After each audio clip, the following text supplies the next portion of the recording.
Good morning. Oh, wonderful. We're so glad that you're here.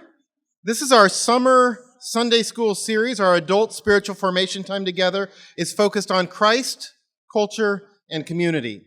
And we recognize that the intersection of those three is at times challenging. Actually, most of the time, I would say that is challenging. As a church, we want to be fully engaged in the world in the way that Christ calls us to be, in the way that Christ was engaged with our world when he came to earth as the incarnation, the Christ, our Savior. And so we've put together a seminar series, that is meant to help us to engage well with our world and to address some of the challenges openly, to speak freely, and to create safety around those things.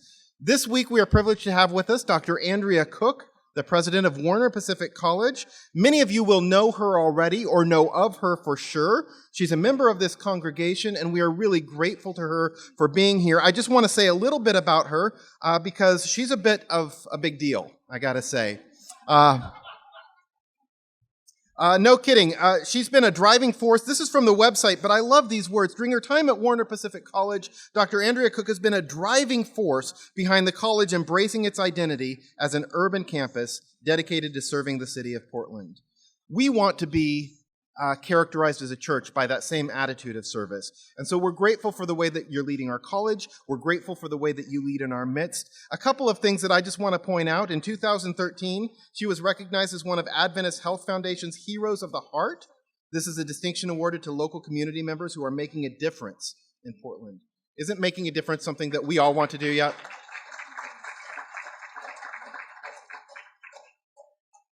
And then in 2015, just this year, she was awarded and named a 2015 Orchid Award winner by the Portland Business Journal. And the Orchid Award honors and recognizes the region's most influential women professionals with strong records of innovation, outstanding performance in their respective fields, and meaningful contributions to their communities. And we do applaud you. We're really grateful for that because we know that all of this is a reflection of hard work, dedication, and it's a driving passion of yours that you've demonstrated to us, and we're grateful. She's a person of integrity, insight, transparency, and faithfulness. She's a native Oregonian, a history maker in the area of higher education in the state, and she is engaged here at her home church at Mount Scott in helping us lean into our mission. So would you please welcome with me Dr. Andrea Cook.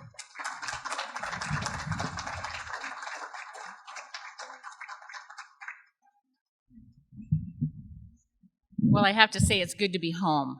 This summer, I have had 9 trips all over the United States, doing all kinds of things, and I'm glad to be back in my own bed, in my own city, with my own cats, and so it's good to be with you this morning.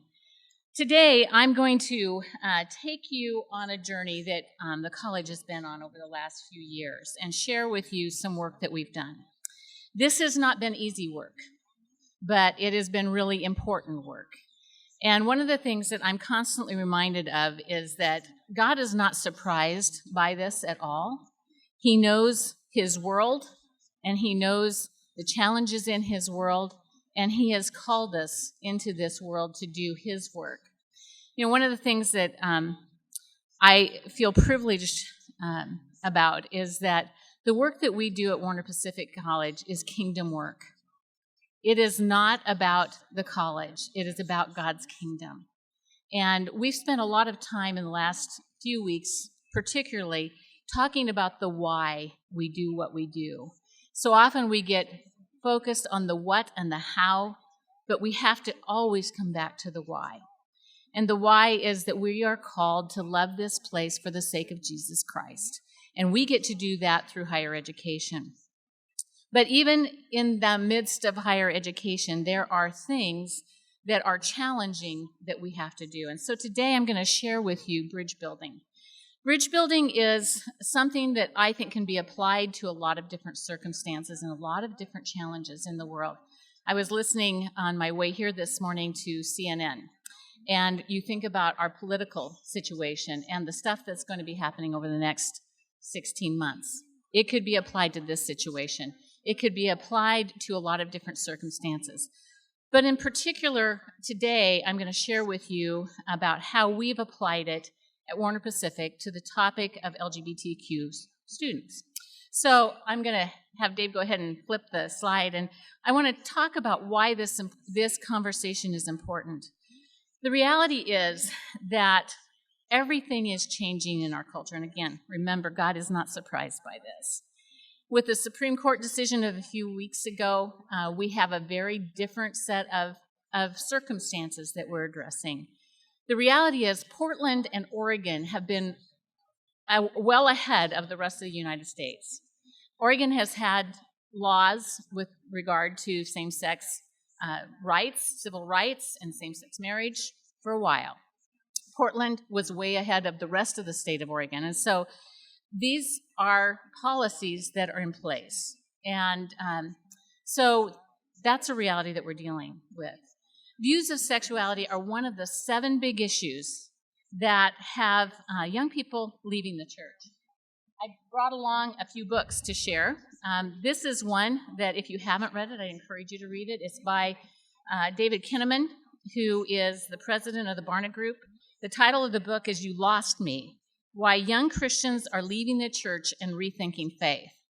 And one of the things that he says is that one of the reasons that young people, millennials who are born in the years of the 1980s and 1990s, are leaving the church is because of our lack of conversation around tough subjects in the church. We are not seen as relevant by our young people.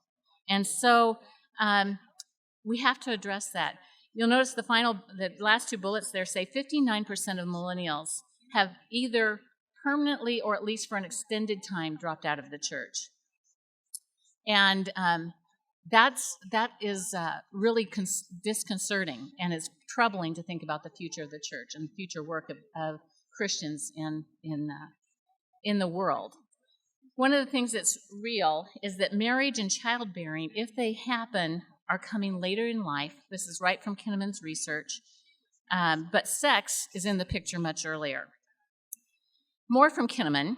Among those that with Christian backgrounds, the perception is that the church is out of step with the times. Many, though not all, view the church as repressive, controlling, joyless, and stern when it comes to sex, sexuality, and sexual expectations. On the other hand, we see some of our students who are also dissatisfied with the wider culture situation and pressure on them. And they feel torn between purity and of the traditionalism that they may have grown up with and the empty permissiveness of their peers. And it puts them in a really hard spot because they may want to live out the values, the traditional values that they've been raised with, but then they have tons of peer pressure coming at them. Lots of questions about when they lost their virginity and you know the conversations about sexual exploits and that kind of thing. Young people feel like the church has not provided adequate, honest dialogue about sexuality. When you look at the data, sexual issues in the church are as prevalent as they are in our society. We don't like to admit that. We don't like to think about it. But it's true. We're not immune. We have an aversion to addressing the issues. Here's just one point. 1 out of 4 women and 1 out of 6 men have been sexually abused as children.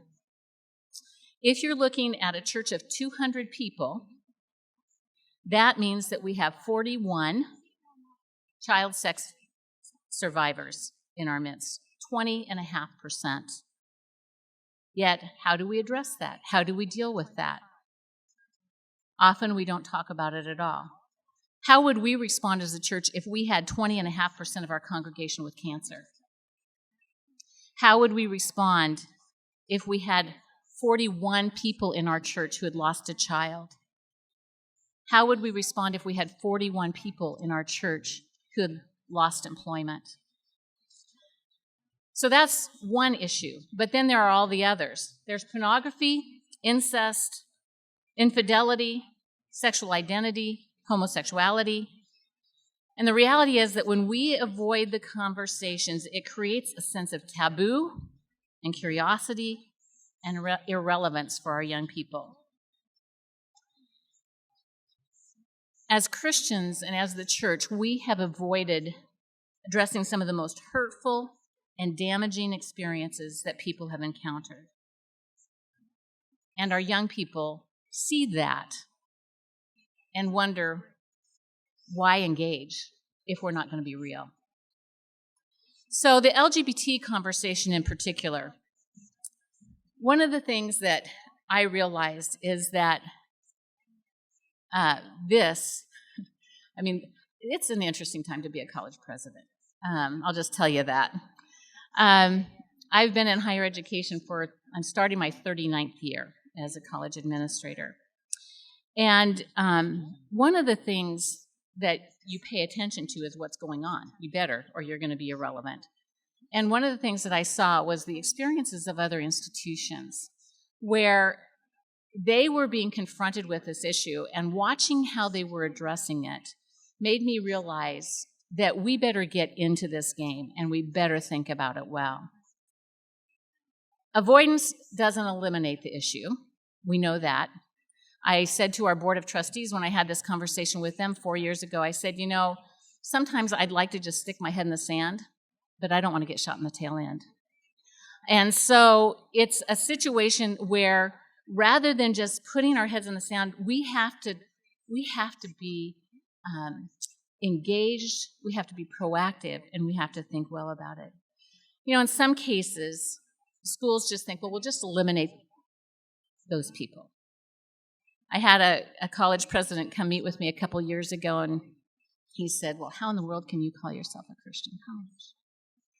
And I said, well, why do you ask that question? He said, well, you let non-Christians come here, and you let LGBT students come here. And I said, you better believe we do. Because I think that's our work. That's our work in the kingdom. And in church, I think that's our work in the kingdom. If we aren't a place where people feel like they can come and we can minister to them, then we've missed the point. It's not easy. It is messy work. It's really messy work, but it is beautiful work. Our role in Christian higher education is to create space for people to wrestle with the most challenging issues of our time, with Jesus always at the center.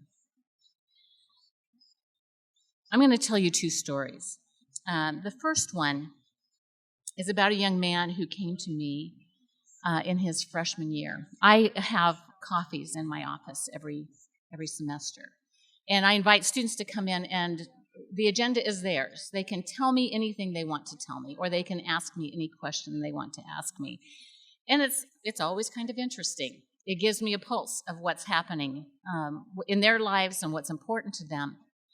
After one of those coffees, I had a young man who said, "Can I talk to you about something?" I said, "Sure." And so he shut the door, sat down in one of the leather chairs in my office, and he said, "I want to tell you my story, and I've got my bags packed. And depending on how you respond, I'll decide whether I stay or go." I thought, okay, I don't know what's coming. And I had watched this young man for a couple of months because he'd just come to campus. He'd come from a different state, from a long ways away. And as he told me his story, he grew up in a Church of God congregation, and he'd been in leadership in his church. And the thing that he most consistently heard from his church is about gay people is we need to line them up and shoot them. That is what he had heard throughout his growing up. And yet this young man knew that he was attracted to people of the same sex. And he said, "I love God with all my heart. I believe that Jesus came to save me. But I don't know what to do with this. And I don't know how I'm going to be treated here." So he said, "What do you have to say to me?" And I thought, wow, this is an interesting moment. And I am so grateful for the Holy Spirit because I didn't know what I was going to say to him. And I said, you know what? One thing I will commit to you. I have 2 things to say to you and 2 things to ask of you. You will be loved here, and you will be safe here. And I want to ask you to be a person of integrity and to be honest. That's the entire deal. I said, okay, I'll do that. So we've journeyed with this student for now. He's entering his 5th year.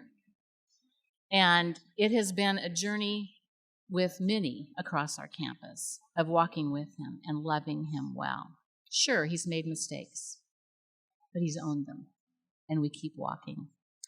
I want to tell you about another student. I had this package delivered to me also in this student's first year of college, and this was 3 years ago. The student dropped this by, and I rewrapped it so it would look just like it did when it came to me. It was in bright green paper with a bright green ribbon on it, and he left it at my secretary's desk. And I thought, well, that's interesting. I said, who left that? And she said, I have no idea who the student is. And so I opened it, and what was interesting was, I may have wrapped this too well when I did this. Oh, this is tough paper. But what was interesting was when I got into it, I realized that it wasn't wrapped just once. It was wrapped twice. It was wrapped in this green paper, and then it was wrapped in brown paper. So I opened it up and thought, okay, I don't still know who this is from. And then inside was this book. The title of the book is Stranger at the Gate, To Be Gay and Christian in America. The author is Mel White, a 1962 graduate of Warner Pacific College. Inside was this card. Let me read to you what it said. When I bought myself this book, I did it out of compulsion and embarrassment. I didn't want to be seen looking at this book. So when I read gay and Christian in the title, I bought it secretly, silently. I didn't do any research on the book or the author, which amplifies how incredible the coincidence of my life and Mel's are. You'll understand within the first 4 chapters. By now, I believe you've come to the conclusion that I belong to the LGBT community. He says, the B to be exact, with a smiley face. I'm giving you this book because I want you to be inspired by this in more ways than one, just as you gave me hope. Do you remember when I told you God works in funny ways at the award banquet for my award? This was an award banquet that I attended on his behalf as a senior in high school. I believe you, this book, and Warner Pacific College are a few of God's recent tricks to point me in his direction, a good direction. Good direction. By the way, I've yet to tell any adult about my orientation, but I wanted you to know first. Whether or not you agree with LGBT people isn't the most important thing for me. But thank you for caring. Thank you for having my back. When we have students in our midst that are looking for love and safety, I think it's really important that we respond. When we have people in our communities that are looking, seeking, we have to respond. So, what to do?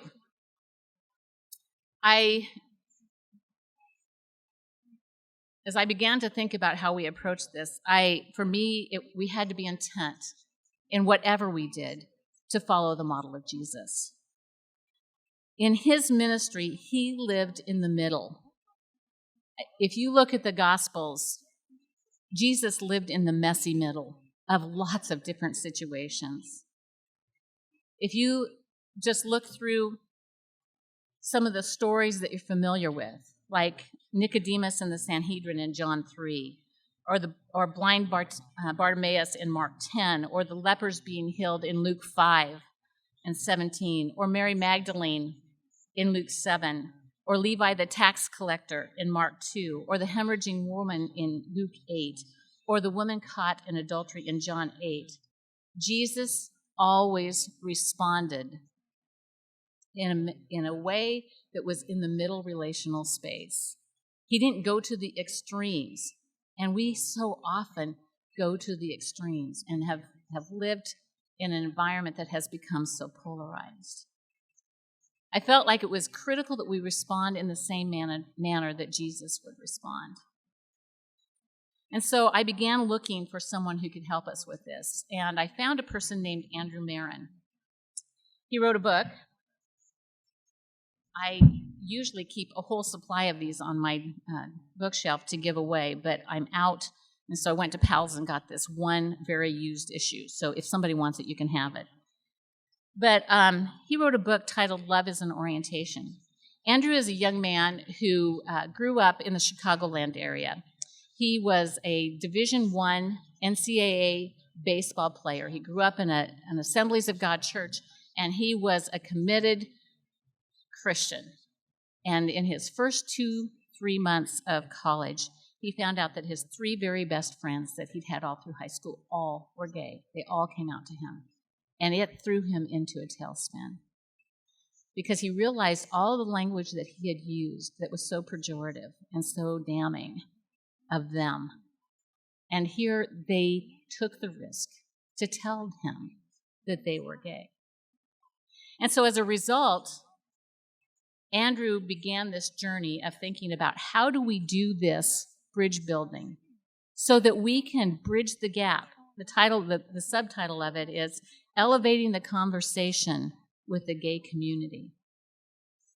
How can we build a place where we can have conversation, where we can do this work that is bringing people together instead of tearing them apart? We brought Andrew to the campus. I wrote the Board of Trustees a letter, and before our board meeting in October of 2012. I think it was 2012. And I said, this is something we need to talk about, because I had 4 or 5 students come out to me in a very quick succession. And I thought, boy, we are not prepared. We need to have this conversation with our board. So I prepared them with a letter, and then we were going to have Andrew on campus on Friday. And as the day on Thursday drew to a close, I thought, I want just 15 minutes to kind of get them prepared for tomorrow, but I don't want any more than that. And what happened was the Lord provided an hour and a half. And so it became one of those moments of sharing these stories with our board and sharing the conviction that I had that this was a conversation we needed to have. It got very quiet in the room. 20 board members, their eyes down while I'm talking. And I thought, I may be done. But it was so interesting because a board member to my left was the first to speak. She said, "Thank you. I have a sister." Another board member back at the back said, "Thank you. I have a cousin." Another said, "I have a son. I have a brother." We need to talk about this. We need to do this work. Our board engaged in this conversation in a very productive, healthy way. And we decided that we would become a bridge-building community. We developed a statement, and I want to share with you some of the language from that statement because I think it will help you with the context to understand what we're doing. So I'm going to read this to you, and you'll see some things that I've highlighted. It says, as Warner Pacific College embarks upon bridge-building efforts, the institution is committed to ensuring that it is faithful to its mission, to the church, and to Scripture. That's where we have to be, folks. Living into the tension with regard to elevating the conversation with the LGBT community is long overdue. As an educational agency of the Church of God, Anderson, Indiana, we believe the college is uniquely positioned to engage in the missional and educational conversation regarding how to be faithful followers of Christ in a context around a topic that is one of the most divisive of our current day. Jesus' articulation of the great commandments, only gave 2, makes clear the imperative calling for us to first of all love God with every ounce of our being and to love our neighbors. And that neighbor is broadly defined. Warner Pacific College is located in the heart of a vibrant, progressive, growing, and needy city where this healthy discourse is desperately needed. It goes on to say, in living out our mission, we will sometimes, often, engage in tough conversations in a manner that seeks to validate the experience of all students and calls the community to love that never compromises belief. Some of this language is important, and I'll unpack it in a minute. In order to fulfill our mission and further community, the college provides a loving and safe place for all students. We will achieve this community by individually, corporately, and politically moving from what is currently seen as the acceptable medium of cultural engagement, the polarizing back and forth win-lose rhetoric. In order to elevate the conversation and embrace an attitude of engagement where all experience dignity, love, and reconciliation with faith and with each other. We will create intentional spaces to live in the tension of what theologically, socially, and politically divides us, so that we are able to carve new paths forward. When you think about the core themes of Warner Pacific, we have 4. The first is that we are cultivating a Christ-centered learning community. The second, we are with and for, that should be F-O-R, our urban environment. The third is fostering a liberal arts education, and the fourth is investing in the formation and success of students from diverse backgrounds. So first of all, Christ-centered. And we've articulated this in the document. Jesus was often placed, and you look through the Gospels and you will see this, on one side or the other of a polarizing win-lose rhetoric situation. And Jesus rejected the categories presented to him and consistently found a higher ethic of love. When posed closed-ended questions, I think there's 23 occasions of that, Jesus responded instead of with yes or no, with a higher kingdom principle, which he applied to the challenging questions that were asked of him. So Jesus gave us a model there, and we intend to be Christ-centered in how we do our work. So we think we should follow his model. Our second theme is urban. We are a Christ-centered community in the city of Portland, a city of great diversity. When you read about Portland, I was just reading the Thriving Cities document this last week that was written by Tom Krattenmaker, who used to be at Lewis and Clark. He's now at Harvard. We are the least churched city in the United States. We are in the none zone. That means that when people fill out surveys about their religious identification, they more frequently check none than anything else. I have had other presidents say to me, well, isn't it really hard to be a Christian college in a city? And I think it's the perfect place to be a Christian college. I think it's the perfect place to be a church because it needs us. But we have to learn how to build bridges in such a real and diverse urban reality to meet the great need, and it requires skill. Then our third theme is liberal arts. At the heart of the liberal arts experience at Warner Pacific are commitments to connect learning, faith, and life in an atmosphere that is honest, personal, and intellectual study, in an atmosphere of honest, personal, and intellectual study, and conversation that engages the whole person, embraces paradox, engages thoughtful discourse, and requires growth and change without weak compromise. We want our students to wrestle with the hard questions. I get concerned sometimes when I see students that are going into an environment that's just like a hothouse, because if you take a plant out of a hothouse and then try to plant it, oftentimes it withers when it's out in the real world. And so what we're trying to do is give our students a real world experience and conversation that sharpens them to really address these issues in a very honest and thoughtful way.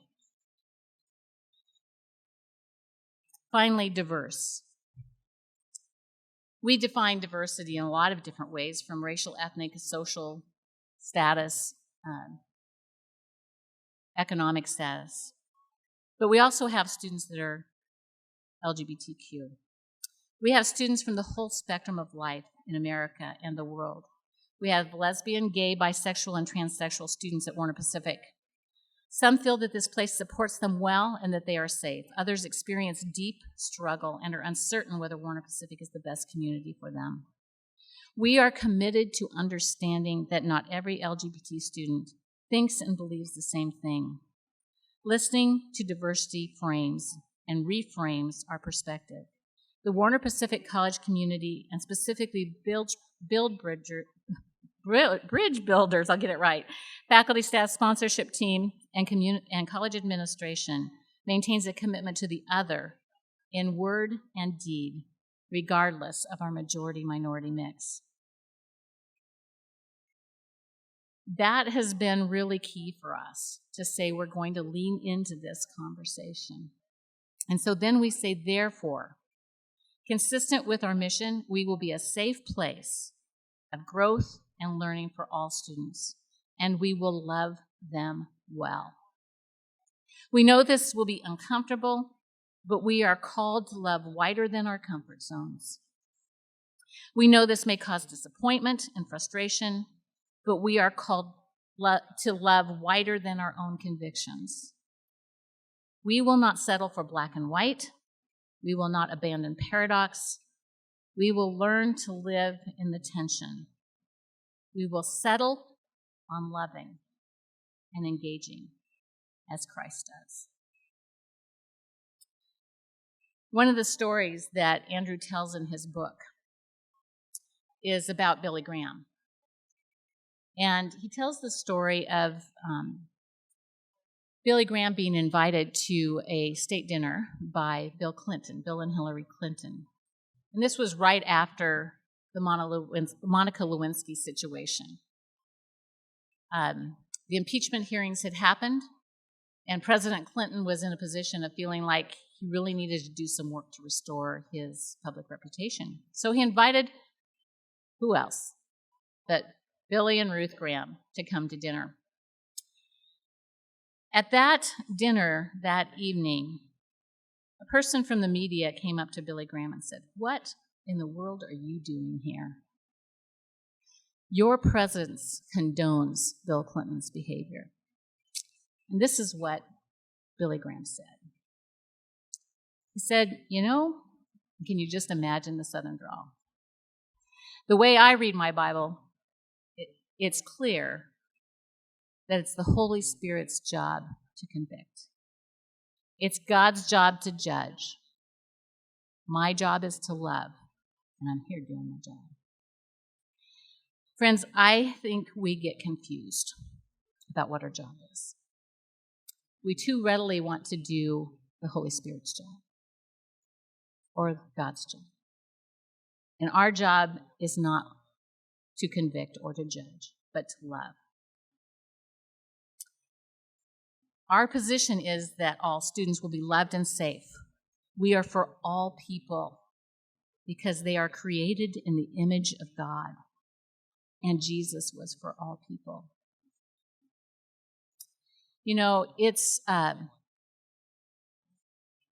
It's challenging because we want to move to that place really quickly.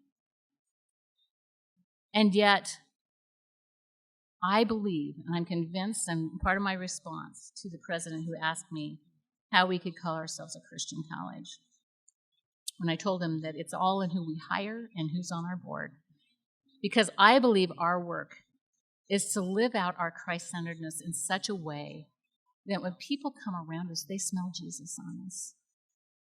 And they want to know him because of that engagement and because of that way that we love them.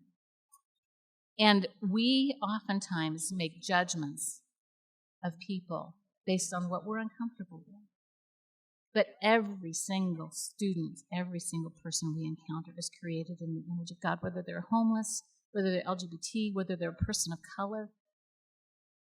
They are part of God's image. And if we love God, we need to love those who bear his image. So we created some ground rules. They can be applied to all kinds of issues. But this framework we developed was done to help inform our processes. And so here they are. We will use language as defined in the WPC Bridge Builder document. We work really hard at using respectful language.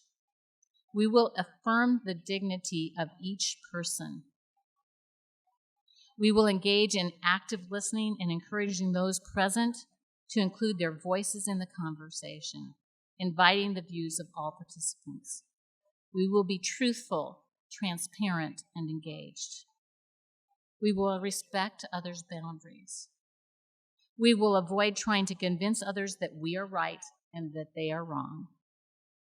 We will build a community in which persons can share different experiences and beliefs. We will validate each other's story and experience, regardless of whether they are similar or different from our own stories or experiences. We will honor confidentiality in the group. And we will actively work to bring about growth and reconciliation. Just to give you some definitions, we have used the language of validate. And Andrew recommends that because I think one of the things we hear in our culture is that some of the words have been co-opted by activists, LGBT activists. And so affirming is a word, affirming and welcoming is often the language. You know, lots of times people will say, are you an affirming and welcoming campus? And I will say, we're a validating and loving campus. Because it's really important that we not let the world co-opt our work. The student who gave me the green package was an activist, is an activist. He's a brilliant young man. He'll be a senior this year. And when he came to campus, he said, I'm bringing GLAD, and I'm bringing this organization. I said, nope. We don't do that here. We're going to have you engage in bridge building. And he came back to me about a year ago, and he said, you know, Andrea, thank you for that. He said, I didn't realize I was being used as a pawn. And you have helped me understand my own identity and to be valued for who I am and what my story is, and not to be used in an activist, by an activist organization as a pawn. And so we use the language of validation. We use the language of bridge building to stay in the middle. And it means that we don't just come to a point where we kind of meet. We come and cross over into the conversation in a way that we value one another, hear one another, and ask wonderful, deep, honoring questions. It's a place of tension. We can live in that tension and be respectful and care for one another.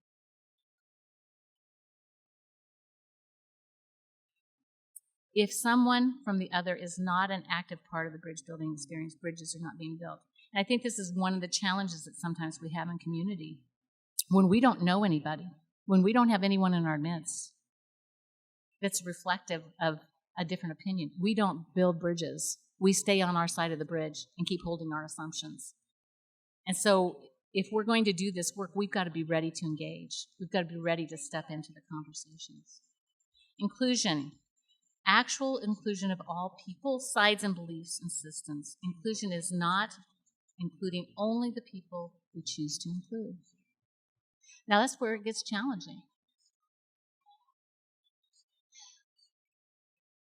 But when I read John 3:16, It says, for God so loved the world, the whole world. He didn't put limits on it. He said, everybody, for God so loved the world, he sent his only Son. He loved us so much, all of us so much, he sent his only Son, that whosoever should believe in him should have eternal life.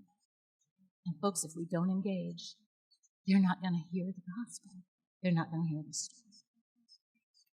The intentional and consistent human-to-human connection of opposing entities that produces mutual values of love and dignity over power and hate is what reconciliation is all about. It doesn't happen only when the other is finally on your side. And tolerance is a freedom to unconditionally love the other while still holding on to personal belief systems. Tolerance doesn't happen only when the other is on your side. It doesn't mean you have to give up what you believe, but it means that you need to engage and think, wow. 1 John 1:14 in the Message says, the Word, Jesus, became flesh and blood and moved into the neighborhood. Incarnation is Jesus fully God and fully man. With Jesus alive in us, we have to acknowledge our duty to reflect Christ incarnationally in the world. It's not easy in the polarized cultural world of our day. I have to tell you that I am out in the city of Portland a lot. And I get asked a lot of questions. They all know I'm a Christian. They all know I'm a Christian, which I'm fine with that. I think it's great. But it gives me an opportunity to engage and to love them. And I think so often we respond out of fear. This is something that was in, these next two quotes come from an article that I wrote for our Experience magazine. And we were talking about Christ-centered, our being, of course, Christ-centered. And it says, I imagine the possibility of an incarnational church where fear is overcome by love, existing solely for the purpose of sharing the love of Christ in unexpected places. Creative, proactive, third-way love is driven by a divine commitment to unconventional relationship. Christ was unafraid of pursuing politically incorrect relationships. He modeled humility, designed to protect his followers from self-righteousness. Jesus was a friend of sinners, and he expected the same from those who followed him.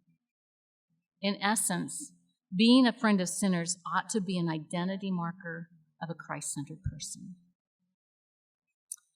If we are to re-envision a future of the body of Christ that confronts the polarities we have cloistered ourselves into, we have to get back to these radical relationships.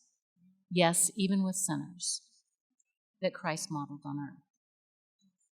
If we could do this, I believe people would smell the fragrance of Jesus on us and desire to follow him. This isn't an easy subject. I have often said that it is the white-hot subject. It's not just red, it's white-hot in our culture. I am amazed at how this is dividing the church, how it's dividing people. And, you know, folks, we're in a city where we have a very significant LGBTQ population. We have a tremendous opportunity. We had a movie on campus last night, and our neighbors come in, and it's wonderful to see them there. And we see the couples come in. And it's a wonderful opportunity to love those couples, man and man, hand in hand, woman and woman, hand in hand. We have to figure this out if we're going to have an impact in our city and in our culture for Jesus Christ. So, thank you for your time. I'll stick around and answer any questions that you might have, but thanks for letting me share just a little bit of how we've begun to approach this.